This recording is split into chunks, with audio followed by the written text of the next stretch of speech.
avec la première série dans les pas de Nietzsche, éditée en 3 volumes chez Soleil Manga, et j'ai pas terminé le premier. Dans les pas de Nietzsche nous raconte l'histoire d'une jeune lycéenne qui est un petit peu perdue dans sa vie et qui va faire la rencontre de la réincarnation d'un philosophe, Nietzsche. Celui-ci s'est réincarné pour elle pour pouvoir l'aider à comprendre sa vie, comprendre ses choix, comprendre les différentes pensées et concepts philosophiques de manière un peu plus simplifiée, plus vulgarisée, que tout le monde puisse le comprendre, et même ça m'a fait des nœuds dans la tête. Voilà, clairement, je n'ai rien compris. Même la version édulcorée, c'est déjà un niveau 10 et moi je suis niveau -2, donc ça n'allait pas aider. Autant sur le concept de la philosophie, ça m'intéressait quand même pas mal. J'aime bien regarder les vidéos analyses philosophiques de certaines séries, thématiques, etc. Mais là, pour le coup, je n'ai vraiment rien compris. C'est vraiment très condensé. Ce sont des concepts les plus légers pourtant, et malheureusement au niveau des dialogues comme au niveau des planches, c'est très chargé. Il y a beaucoup à lire, beaucoup de détails. C'est très contrasté et tout ça m'a gavé très rapidement en fait. Donc finalement, j'ai même pas pu aller au bout du tome 1 car même l'histoire sous-jacente au concept philosophique ne m'intéressait pas, elle m'a complètement larguée, je n'en voyais limite pas l'intérêt. Pour ceux qui ont fait les cours de philo, peut-être que ça peut plus vous parler, mais en tout cas, moi, ça m'a complètement perdue. Ça peut être une lecture très sympathique comme premier pas dans la philosophie, mais là, pour le coup, je n'ai pas trop adhéré personnellement.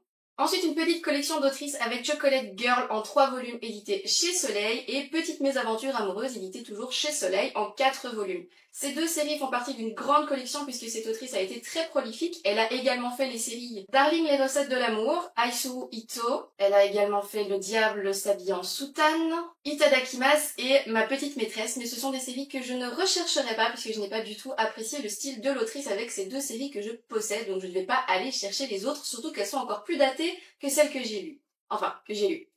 Pour les deux, je me suis également arrêtée au premier volume tellement je n'ai pas adhéré. Dans Chocolate Girl, on suit une jeune femme qui est agente de star, donc une sorte de manager, qui fait très mal son travail et qui se retrouve à 2 doigts du licenciement, sauf si elle arrive à avoir un contrat avec une personnalité très prisée. J'ai été saoulée dès les premiers chapitres. Déjà, le style graphique est du coup un peu daté, les visages sont très triangulaires, très tirés, donc ça fait déjà bien avant 2010. Et malheureusement, j'ai eu des difficultés à bien entrer dans cette histoire. Le côté comédie prend énormément le dessus, donc voilà, je veux dire, la tranche de vie comédie peut encore être sympathique, même si moi je l'ai trouvée assez lourde. Au niveau de l'histoire, des comportements, que ce soit féminin ou masculin, je les ai trouvés très caricaturés, et pour le coup, j'ai vraiment pas adhéré, et je suis vraiment pas allée très très loin dans cette histoire, et il en va de même malheureusement pour Petites mésaventures amoureuses, que j'avais pris du coup pour une série en 4 tomes, mais les 4 tomes sont en fait des recueils de nouvelles, et là, je ne peux plus. Les recueils de nouvelles, j'en ai ras-le-bol. Donc vraiment, j'ai lu le premier tome, et encore, je pense même pas l'avoir terminé non plus, et j'ai lu les premiers chapitres en pensant que c'était les mêmes personnages, alors que pas du tout. Et en plus, tiré un petit peu par les cheveux, de nouveau, c'est très caricatural, c'est très axé sur la comédie, un petit peu sur l'érotisme, vraiment un peu. Et voilà, j'ai juste pas adhéré parce que les recueils de nouvelles, j'en ai marre, donc malheureusement, ça a été un flop pour moi pour cette autrice. J'avais eu beaucoup de très bons échos à son sujet, mais malheureusement c'est trop daté pour moi. Ensuite, une autre série en 3 volumes chez Soleil Manga, il s'agit de Mariage mode d'emploi. Autant je trouvais que les couvertures étaient vraiment très sympathiques, très attrayantes. J'avais vraiment hâte de découvrir l'histoire de ces jeunes femmes qui ont la trentaine et qui rêvent de se marier. Elles ont toutes 3 des caractères totalement différents, et c'est ce que j'apprécie également. Elles ont des visions de l'amour totalement différentes et des visions du mariage également, et pour le coup, je trouvais ça très sympa, assez drôle, mais j'ai été tellement déçue par la tournure de l'histoire et la conclusion de chacune de leurs histoires. Pour moi, elles n'ont même pas la fin heureuse qu'elles auraient méritée, et elles ont opté pour des choix entre guillemets faciles pour pouvoir se marier ou avoir un semblant de bonheur. Et là, pour le coup, je suis vraiment très déçue, mais très déçue. J'ai donc attribué à cette série la note de 11 sur 20, on est quand même sur une mini-cata, la mentalité était vraiment spéciale, et même si le style graphique me plaît énormément, la conclusion est tellement foireuse en fait que je ne pouvais pas lui mettre plus que ça, si ce n'est en dessous. Passons maintenant à Transparente, un thriller en 4 volumes édité chez Kurokawa. J'ai été vraiment très attirée par les couvertures qui ont un reflet irisé, des couvertures très sympathiques en tout cas sur les 3 premiers tomes puisque le 4e n'a rien à voir. Mais en tout cas les 3 premiers étaient vraiment très jolis, tout ça dans un coffret que mon amoureux m'avait offert, et j'ai été très déçue par cette histoire également.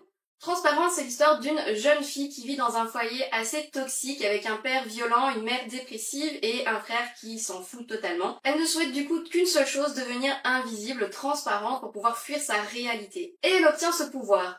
À partir du jour où elle se rend compte qu'elle peut se rendre invisible, elle va commencer à s'amuser, à sortir de chez elle, à faire le mur, jusqu'au jour où même son super pouvoir finit par la lasser puisque sa situation ne fait qu'empirer avec les années. Lorsque la violence atteint un point culminant, elle décide de se servir de son super pouvoir pour y mettre fin. Est-ce que je laisse un peu de suspense? Non, elle va tuer son père. Ça se sait dans les premiers chapitres, hein, donc vraiment c'est pas un immense spoiler non plus, mais c'est important pour la suite du synopsis et de l'explication de cette histoire. Elle va donc tuer son père et se débarrasser du bourreau de sa famille. Mais après cet acte, elle culpabilise de ne pas culpabiliser de l'avoir tué. Il va y avoir du coup tout un cheminement sur la rédemption, sur le deuil, sur la culpabilité. Elle va mener du coup ce chemin très solitaire et ça se ressent totalement au niveau des planches. Planches qui sont très contrastées mais surtout très vides. Elles sont soit totalement noires, soit totalement blanches. Il ne se passe rien pendant des planches entières pour ressentir justement cette solitude très pesante. Donc ça, les ambiances sont très bien retranscrites, limite un peu trop contemplative et ennuyeuse à mon goût. Il ne se passe rien. Même au niveau de ses pensées, rien ne nous est retransmis jusqu'au jour où elle fait la rencontre de nouvelles copines qui vont l'aider à trouver un nouveau but à sa vie, je dirais, à trouver un chemin de rédemption qui lui correspond. Ce cheminement, comme je le disais, est à la fois très solitaire et très ennuyeux. On en voit assez peu et finalement la conclusion sur laquelle ça aboutit ne m'a pas totalement satisfaite. Je trouve finalement que la tournure et la conclusion de ce thriller n'est pas assez dramatique, pas assez choquante à mon goût. Donc j'étais assez déçue. Autant le premier tome était très intense, autant les suivants, je me suis ennuyée. Donc voilà, ça ne mérite pas plus qu'un 11 sur 20 malheureusement. À mon sens, encore une fois, n'hésitez pas à défendre vos séries si je les descends un peu trop à votre goût. Et inversement, si vous n'aimez pas celle que j'ai adorée, je comprendrai tout à fait. Un peu dans le même registre, Mon mari dort dans le congélateur, un autre thriller assez dramatique, mais là tellement mieux réalisé, en tout cas au début. Mon mari dort dans le congélateur est une série en 2 volumes éditée chez Akata. J'ai été agréablement surprise par le tome 1 et terriblement déçue par le tome 2. C'est l'histoire d'une jeune femme qui se fait malmener, violenter par son compagnon et qui finit par le tuer. Chapitre 1. Après avoir tué son mari, elle décide de le conserver dans son congélateur dans le fond du jardin. C'est un petit peu glauque jusqu'à trouver une solution pour s'en débarrasser. C'est alors que son mari revient. Elle ignore si c'est une hallucination, un fantôme ou si elle ne l'a pas réellement tué. Et c'est là tout l'aspect psychologique, thriller à suspense qui se développe autour de sa mentalité. Est-ce que c'est une maladie mentale? Est-ce que c'est le traumatisme d'avoir tué son mari? Ou les nombreux coups de son mari qui l'ont fait complètement vriller et qu'elle est devenue folle? Quoi qu'il en soit, la conclusion de cette histoire m'a énormément déçue.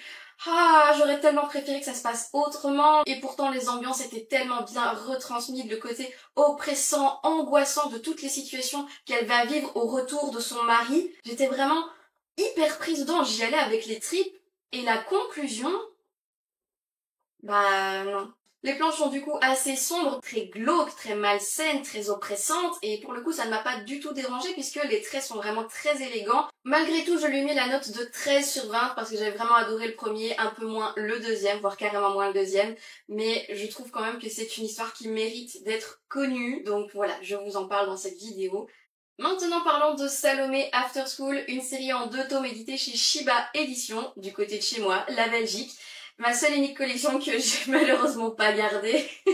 Salomé After School nous raconte l'histoire d'un jeune garçon qui est très doué pour le dessin, le meilleur de sa classe et de son école d'art, qui voit un jour sa position de premier de classe mis en péril par une nouvelle venue qui a un talent brut. Ce faisant, il va donc décider de prendre la jeune fille sous son aile, essayer de s'en faire une alliée et de la manipuler. Mais celle-ci est parfaitement consciente de ce qu'il est en train de faire et va décider de se servir de lui également pour acquérir la technique qu'elle n'a pas. Ils vont donc se retrouver après les cours pour partager des moments de passion artistique, développer leur art, créer ensemble, avec du coup certaines scènes qui sont un peu sensuelles, je dois le dire, et en même temps des histoires un petit peu glauques, un petit peu malsaines, à suspense, où on se dit il y a quelque chose de malaisant derrière, mais quoi? Le mélange des deux, du coup, donne quelque chose d'assez sensuel et j'ai beaucoup apprécié cela.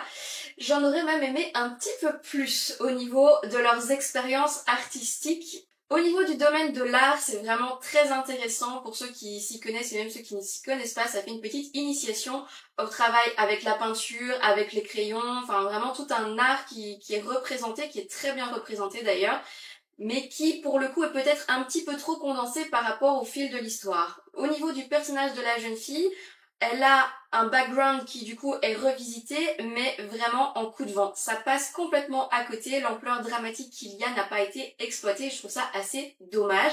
De même que pour le jeune garçon, qui même s'il finit par s'ouvrir aux autres grâce à cette jeune fille, dont j'ai totalement oublié les noms, vous l'aurez compris, même si lui, on voit un petit peu plus son développement, c'est plutôt de son côté à elle que je trouve que ça n'a pas été suffisamment approfondi. Je lui ai donc attribué la note également de 13 sur 20 parce que j'ai quand même trouvé beaucoup plus de points positifs que négatifs. Même si j'ai apprécié l'histoire et le contenu artistique, je ne le relirai malheureusement pas puisque je suis restée sur ma faim sur certains points.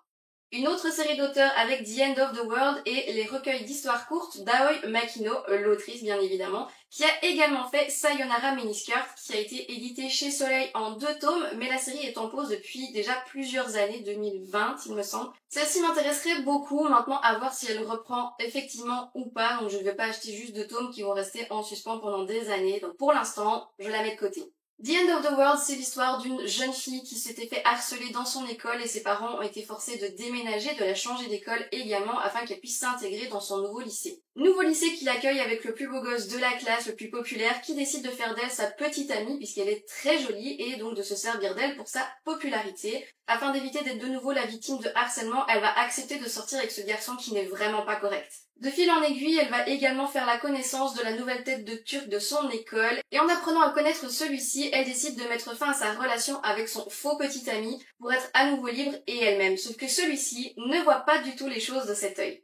Ensemble, ils vont devoir affronter la situation dramatique qui se découle de ce conflit. C'est là toute l'ambiance thriller, suspense qu'il y a autour de cette enquête. Que va-t-il advenir d'eux? Que va-t-il advenir de leur relation? Que s'est-il réellement passé? Pour ces ambiances très oppressantes et pour ce scénario très bien ficelé, je lui ai accordé un petit peu plus de points, même si au niveau des scènes et des dialogues, j'ai trouvé quand même une certaine redondance. Ça m'a saoulée, tellement l'histoire n'avance pas à mon sens. Il y a un problème de rythme, ça tire en longueur. Maintenant, je sais qu'au niveau des espaces-temps, on ne peut pas aller trop vite non plus, mais là, pour le coup, je me suis quand même pas mal ennuyée et malheureusement, ce problème de rythme m'a posé problème. C'est pourquoi je lui ai attribué la note de 14 sur 20. Ça reste quand même une assez bonne note globalement, mais pour le coup, j'étais un petit peu déçue. On m'avait également beaucoup parlé de cette série. Effectivement, le scénario et les ambiances, je n'ai rien du tout à leur reprocher, même au niveau des traits qui sont quand même un petit peu datés, puisque la série date de 2011, que c'est très contrasté, très chargé. Ce n'est pas vraiment pour moi le point négatif, puisqu'il y a d'autres points positifs qui contrebalancent.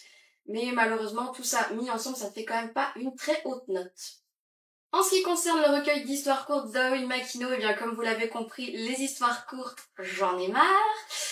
Et bah du coup je lui ai pas mis une super note non plus. Ce recueil d'histoires courtes propose des histoires à la fois déprimantes et cruelles, donc voilà, c'est pas une top ambiance encore une fois. Si c'est ce que vous cherchez, des ambiances malaisantes, des fins douces amères à ces histoires, bah, peut-être que ça peut tout à fait vous plaire, mais moi pour le coup, il n'y a qu'une seule histoire qui m'a vraiment beaucoup choquée, qui m'a beaucoup émue également, mais les autres, j'en ai même pas gardé le moindre souvenir. Je lui ai tout de même attribué la note de 12 sur 20, qui est quand même une note assez correcte, mais encore une fois, ça n'a rien de transcendant, donc pour moi, ça ne mérite pas plus de points.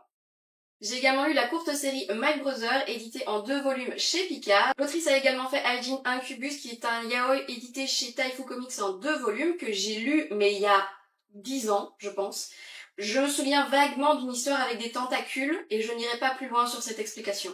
Elle a également fait en 5 volumes chez Soleil Manga une série qui s'appelle Ma copine est fan de yaoi, qui m'intéresserait bien maintenant comme elle est assez datée puisqu'elle date de 2007. Je n'ai pas vraiment l'intention de courir après, de la rechercher. Si je la trouve, oui, mais sinon je passerai mon chemin. Les séries qui datent d'avant 2010, ça ne m'intéresse plus. Au niveau des mentalités, il y a quand même assez peu de séries qui datent d'avant 2010 que j'ai conservées, donc finalement je ne vais pas investiguer plus qu'autre chose dans ces séries plus anciennes. Revenons donc à My Brother, on reste sur le même registre puisque My Brother raconte l'histoire d'une lycéenne qui a un frère aîné qui est homosexuel, qui a plein de charme, plein de charisme, qui est très talentueux. Il est parfait en tout point et sa jeune sœur qui l'idolâtre également a très peur de lui présenter son nouveau petit ami. Puisqu'il est à ce point parfait, elle aurait peur que son copain ne la quitte pour son frère, ou que son frère ne lui pique son copain. On va suivre du coup ce petit triangle amoureux entre le frère, la sœur et le copain qui est quand même assez sympathique, assez axé sur le comique. Et il n'y a vraiment rien de malaisant, je trouve ça justement très mignon. Je trouve le côté du grand frère très attachant, le copain également très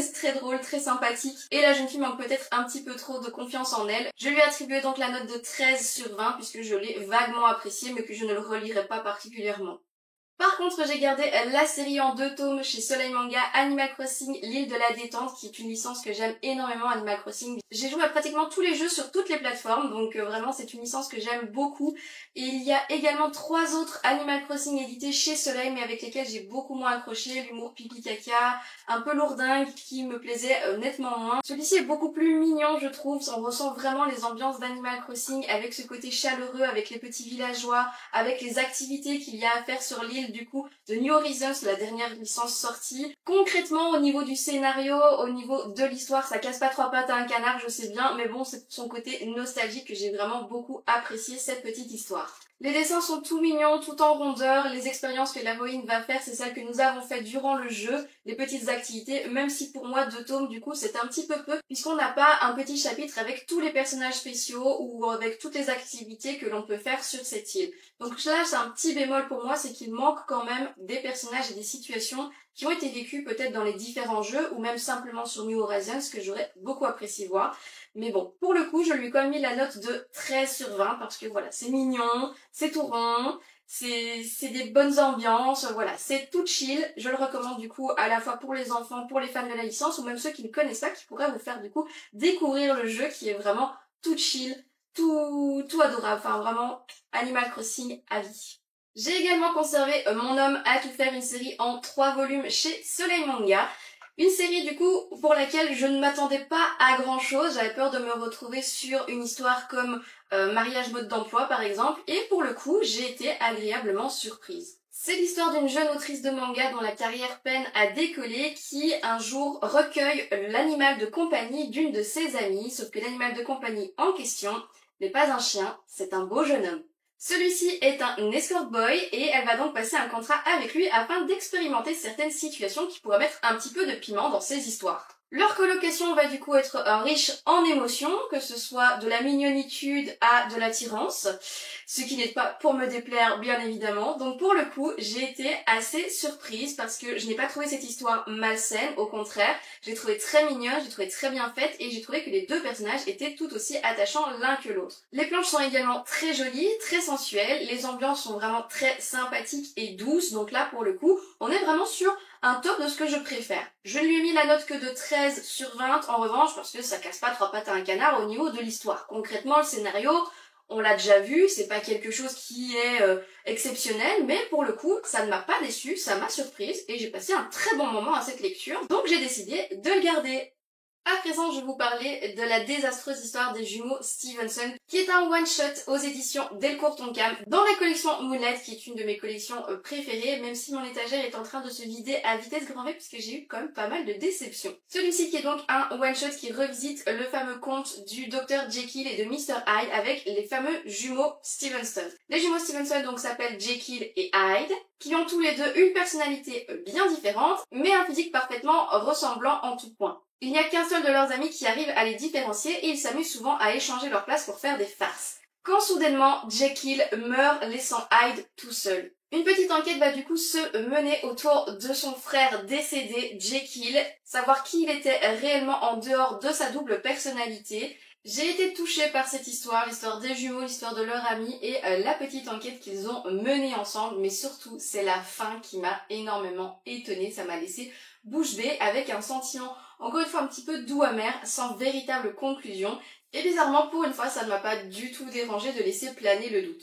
Ce one-shot, je l'ai lu en scan. Et oui, encore une fois, une lecture illégale, mais comme vous pouvez le voir, je l'ai acheté. Je l'avais promis, non? À partir du moment où la lecture me plaît vraiment, qu'elle me laisse un très bon souvenir, je veux la posséder afin de pouvoir la relire. Donc c'est ce que j'ai fait, je l'ai lu en scan et je suis allée me le chercher en boutique. Je lui ai donc attribué la note de 15 sur 20, c'est pas non plus faramineux, ça reste quand même un one-shot et comme vous le savez, les one-shots, c'est quand même assez difficile de me satisfaire et là, pour le coup, il a très bien fait le taf, j'aime vraiment beaucoup. Je ne me suis du coup pas trop attardée sur le graphisme que je trouve plutôt moyen, mais certaines scènes sont quand même vachement jolies, bien mises en scène, donc vraiment, ça ne m'a pas dérangé plus que ça. C'est également l'autrice de Monsieur Méchant va détruire la Terre après ses congés. Une série en 5 volumes, toujours en cours d'édition chez Nobinobi, qui possède déjà son animé en 12 épisodes.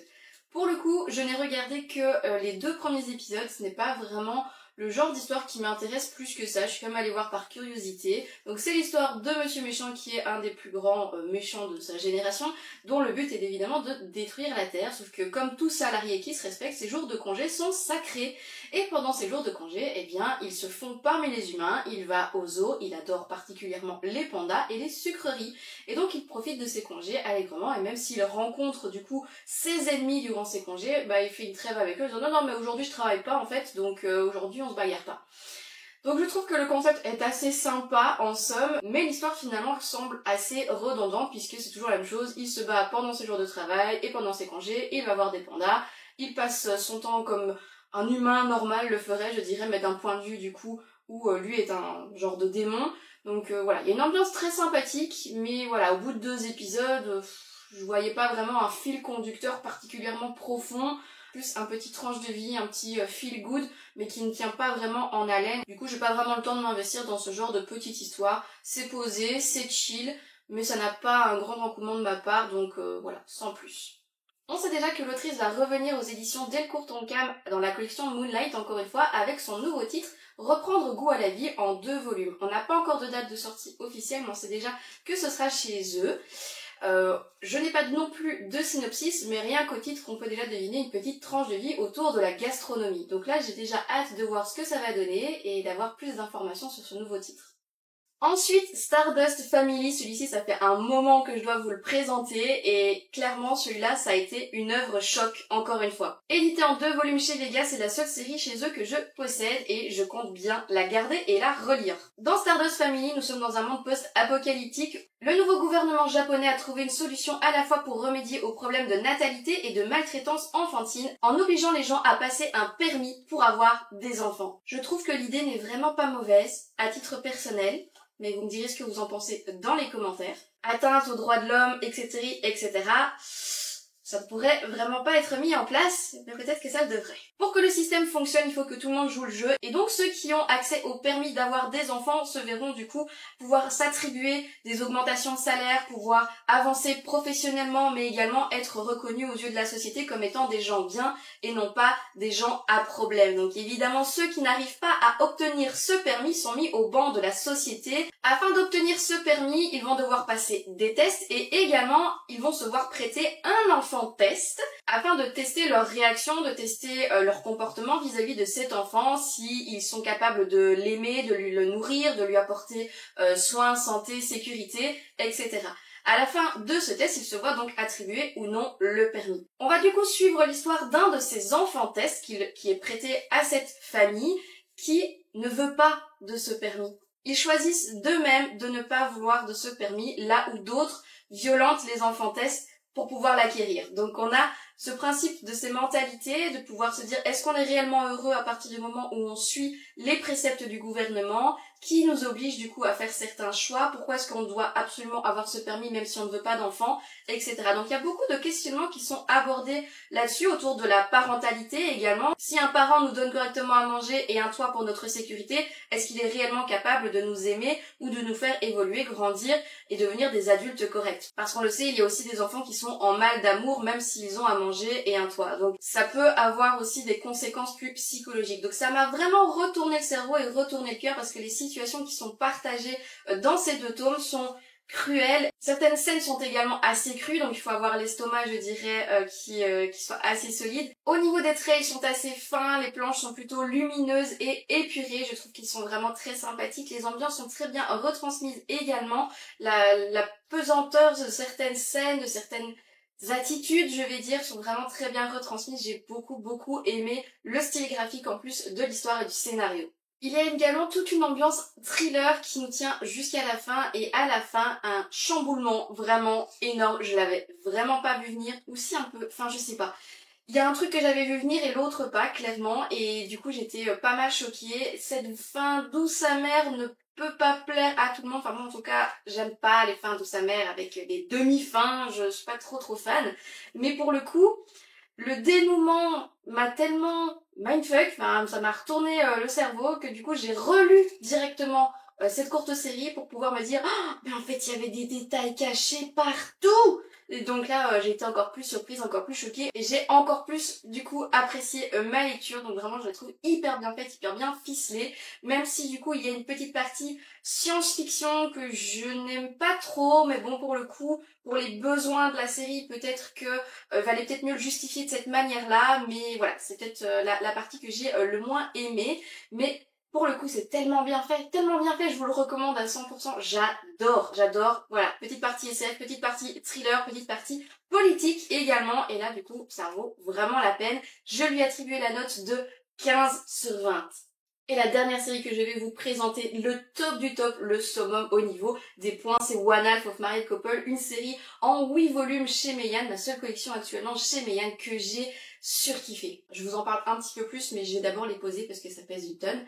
Déjà, un mot pour les couvertures qui sont vraiment magnifiques, que ce soit les mises en scène, les couleurs, j'adore. Vraiment, ça donne trop bien dans la mangatech, donc c'est déjà un énorme point positif au niveau du graphisme également. Ensuite, du coup, l'histoire d'Aya qui est mariée depuis 2 ans et heureuse en ménage. En tout cas, elle ne se posait pas trop de questions jusqu'à une certaine soirée avec ses copines où elle a commencé à douter de son mari. Et de fait, elle va mener une petite enquête et se rendre compte qu'il la trompe.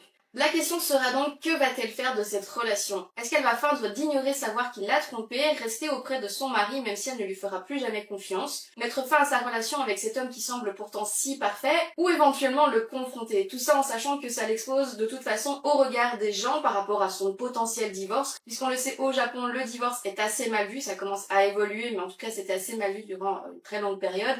Donc elle se pose énormément de questions, et par rapport à ses amis, son groupe d'amis que je trouve vraiment très intéressant puisque chacune d'elles a un vécu différent. Il y en a qui sont célibataires endurcis, carriéristes très passionnés, jeunes mariés également, jeunes mères au foyer également, et tous ces points de vue vont se confronter les uns avec les autres, et je les trouve ultra intéressants parce qu'on a la partie infidélité, mais on a également une partie violence conjugale, d'autres avec des problèmes de dépendance affective, d'argent. Vraiment, on a énormément de situations différentes à travers du coup son groupe d'amis. Pour ce qui est de son couple et de la résolution, je trouve que c'est hyper bien mené. Vraiment, c'était un polar, suivre l'enquête, savoir s'il la trompait, avec qui, depuis quand, etc. J'ai trouvé ça hyper intéressant, et son groupe d'amis qui est toujours là pour la soutenir, évidemment, je trouve ça vraiment hyper bien fait.